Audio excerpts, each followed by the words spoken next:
Good morning, everyone student. Today, discussion about subject on corporate accounting, continuing class, chapter of the valuation of goodwill.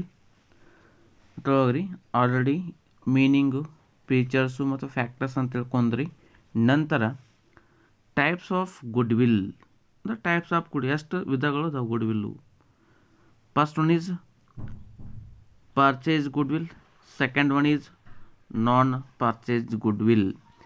ಇಲ್ಲಿ ನೋಡಿರಿ, purchase goodwill ಅಂದ್ರೆ ಒಂದು ಕಂಪ್ನಿಯನ್ನು ಇನ್ನೊಂದು company purchase ಮಾಡಬೇಕಾದ್ರೆ ಒಂದು ಕಂಪ್ನಿದು ಟೋಟಲ್ ವ್ಯಾಲ್ಯೂನ ಕ್ಯಾಲ್ಕುಲೇಷನ್ ಮಾಡ್ಕೊತ ಟೋಟಲ್ ವ್ಯಾಲ್ಯೂ ಅಂದ್ರೆ ಒಂದು ಕಂಪ್ನಿ ಲಮ್ಸಮ್ ಅಮೌಂಟ್ ಬೇಕಾಗಿರ್ತದೆ. ಒಂದು ಕಂಪ್ನಿ ಮಾರಾಟ ಮಾಡಬೇಕಾದ್ರೆ ಅಥವಾ ವ್ಯಾಲ್ಯೂ ಇಷ್ಟು ಐತಿ ಅದನ್ನು ತಿಳ್ಕೋ ಸಲುವಾಗಿ ನಾವು ಪರ್ಚೇಸ್ ಅಂದ್ರೆ ಪರ್ಚೇಸ್ ಗುಡ್ವಿಲ್ ಅಂತ ಕರಿತೀವಿ. ಮೀನಿಂಗ್ ನೋಡ್ರಿ, purchase goodwill meaning. The purchase goodwill is one which arises when one enterprises purchase the business of another enterprises. ಅಂದ್ರೆ ಒಬ್ಬ ವ್ಯಕ್ತಿ ಒಂದು ಬಿಸ್ನೆಸ್ಸನ್ನು ಇನ್ನೊಬ್ಬ ವ್ಯಕ್ತಿ ಪರ್ಚೇಸ್ ಮಾಡ್ತಿದ್ರೆ ಅದಕ್ಕೆ ನಾವು ಒಂದು ವ್ಯಾಲ್ಯೂ ನಿಗದಿ ಮಾಡ್ತೀವಿ. ಆ ವ್ಯಾಲ್ಯೂಗೆ ಕರಿತೀವಿ ನಾವು ಪರ್ಚೇಸ್ ಗುಡ್ವಿಲ್ ಅಂತ ನಾವು ಕರಿತೀವಿ. Second one is non purchase goodwill. Non purchase goodwill ಅದು ಸೆಲ್ಫ್ ಜನರೇಟ್ ಆಟೋಮೆಟಿಕ್ ಕ್ರಿಯೇಟ್ ಆಗ್ತದೆ. ಇದನ್ನು ಪರ್ಚೇಸ್ ಮಾಡೋಂಗಲ್ಲ, ಇದು ಆಟೋಮೆಟಿಕ್ ಕ್ರಿಯೇಟ್ ಆಗ್ತದೆ. ಅದಕ್ಕೆ ನಾನ್ ಪರ್ಚೇಸ್ ಗುಡ್ವಿಲ್ ಅಂತ ಕರಿತೀವಿ. Non purchase goodwill is one which is generated by the business enterprises itself internally. Since this goodwill is self generated, no cost can be placed on it. ಇಲ್ಲೇ ಯಾವುದೇ ಕಾಸ್ಟ್ನ ಕೊಟ್ಟ ಕೊಂಡ್ಕೊಂಗಿಲ್ಲ, ಇದು automatic ಆಗಿ ಏನಾಗ್ತದೆ ರೀ ಜನ್ರೇಟ್ ಆಗ್ತದೆ. ಅದಕ್ಕೆ ನಾವು ನಾನ್ ಪರ್ಚೇಸ್ ಗುಡ್ವಿಲ್ ಅಂತ ನಾವು ಕರಿತೀವಿ. ಇವು ಏನು ರೀ ಟೈಪ್ಸ್ ಆಫ್ ಗುಡ್ವಿಲ್. ನಂತರ next methods of valuation of goodwill. Methods of valuation of goodwill ಅದು ಮೇನ್ 3 ಟೈಪ್ಸ್ ಬರ್ತಾವೆ ರೀ. First one is average profit method, second one is capitalisation of average profit method, third one is super profit method. 3 method ಇದೆ. ಹೀಗಿದ್ದಾಗ first one is average profit method. ಇದ್ರೊಳಗೆ 2 method ಬರ್ತಾರೆ. ಒಂದು simple average profit method, ಒಂದು weighted average profit method ಅಂದರೆ 2 method ಬರ್ತಾವೆ ರೀ. ನಂತರ next second one is capitalisation of average profit method, second one ಅದು ಒಂದೇ ಬರ್ತದೆ. Next third one is super profit method ಒಳಗೆ ಎಷ್ಟು ಬರ್ತಾವೆ? 4 ಬರ್ತಾವೆ. One is purchase of super profit method, second one is sliding scale valuation of super profit method, third one is annuity method of super profit method, fourth one is capitalization of super profit method. Totally ist method, this method is important. ಇದ್ರೊಳಗ್ರಿ average profit method ಒಂದು ಮತ್ತು super profit method, this method is very important methods. ಅಂದ್ರೆ ನೀವು 5 marks ಅಂದು 15 marks ಅಂತ problem ಕೇಳಬೇಕಾದ್ರೆ ಇವು 2 method ಮೇಲೆ ಹೆಚ್ಚಿಗೆ ಕೇಳ್ತಾರೆ. ಯಾವುದ್ರಿ? Average profit method, super profit method. ಹೀಗಿದ್ದಾಗ ನಾವು 1 by 1 ಸ್ಟಡಿ ಮಾಡ್ಕೋತಾ ಹೋಗಬೇಕು. ಒಂದ್ರ ಬಗ್ಗೆ 1 by 1 ತಿಳ್ಕೊತಾ ಹೋಗೋಣ. First one is average profit method. Average profit method first one is simple average profit method. First one ಏನ್ರಿ? Simple average profit method. According to this method, the profit of the given number of past year profits are aggregated.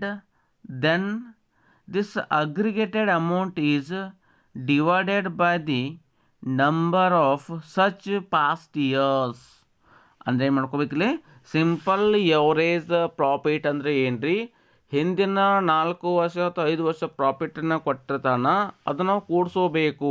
Aggregated ಅಂದರೆ ಕೂಡಿಸೋಬೇಕು. ಕೂಡ್ಸೊಂದು ಅದಕ್ಕೆ divide by ಮಾಡ್ಕೋಬೇಕು. ಎಷ್ಟು ವರ್ಷದ ಪ್ರಾಫಿಟನ್ನು ಕೊಟ್ಟಿರ್ತಾರಲ್ಲ ಅಷ್ಟು ವರ್ಷದ ಪ್ರಾಫಿಟನ್ನು ಏನು ಮಾಡ್ಕೋಬೇಕು? ಡಿವೈಡ್ ಮಾಡ್ಕೋಬೇಕು. ಅವಾಗ ಏನು ಬರ್ತದೆ ರೀ?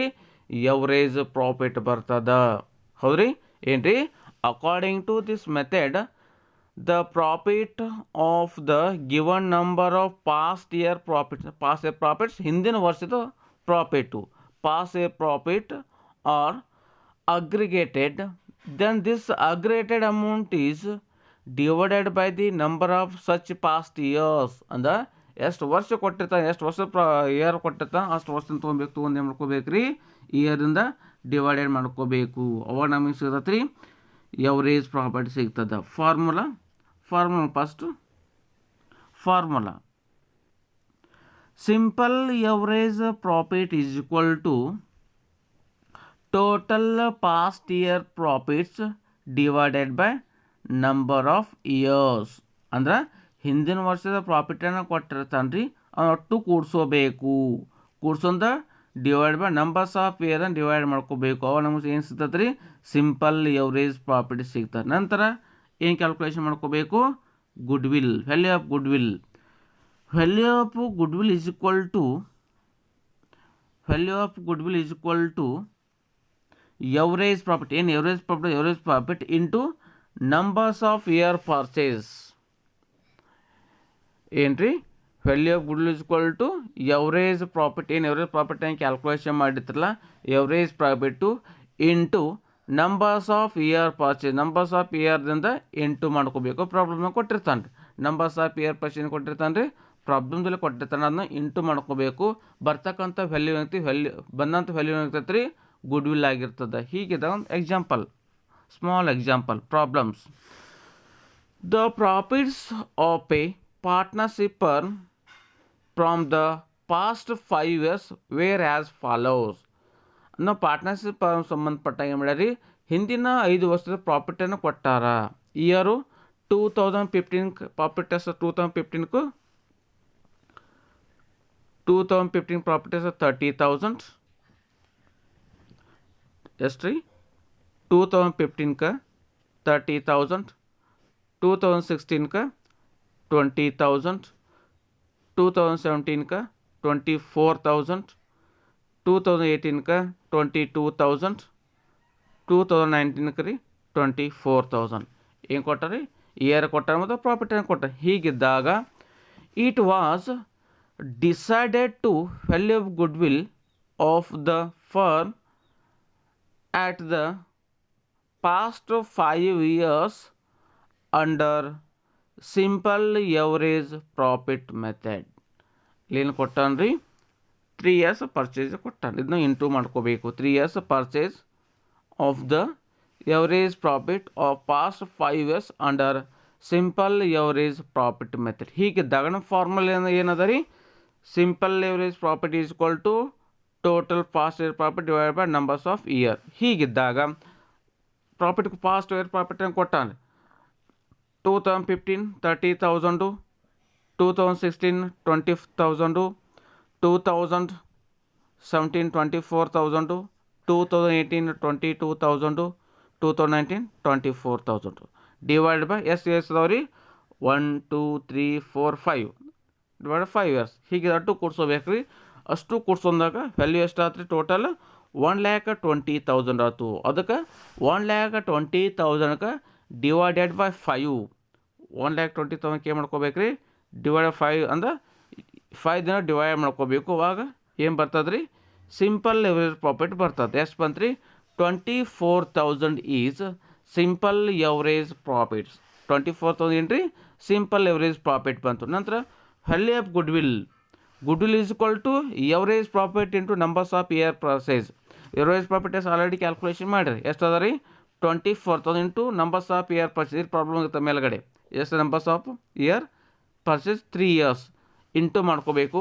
24,000 ಇಂಟು 3 ಇಂಟು ಮಾಡಿದಾಗ 72,000 ಈಸ್ ಏನು ರೀ, ವ್ಯಾಲ್ಯೂ ಆಫ್ ಗುಡ್ ವಿಲ್. ಈ ಥರ ಏನು ಮಾಡ್ಕೋಬೇಕು ರೀ, ಇಲ್ಲಿ ಸಿಂಪಲ್ ಎವರೇಜ್ ಪ್ರಾಫಿಟ್ ಮೆಥಡ್ದಲ್ಲಿ ಈ ಥರ ಏನು ಮಾಡ್ಕೋಬೇಕು ರೀ, ವ್ಯಾಲ್ಯೂ ಆಫ್ ಗುಡ್ ವಿಲ್ಲನ್ನು ನಾವು ಕ್ಯಾಲ್ಕುಲೇಷನ್ ಮಾಡ್ಕೋಬೇಕು. ಗೊತ್ತಾತ್ರಿ, ಈ ಥರ ಏನು ರೀ, ವ್ಯಾಲ್ಯೂ ಆಫ್ ಗುಡ್ ವಿಲ್ಲನ್ನು ಕ್ಯಾಲ್ಕುಲೇಷನ್ ಮಾಡ್ಕೋಬೇಕು. Thank you one and all.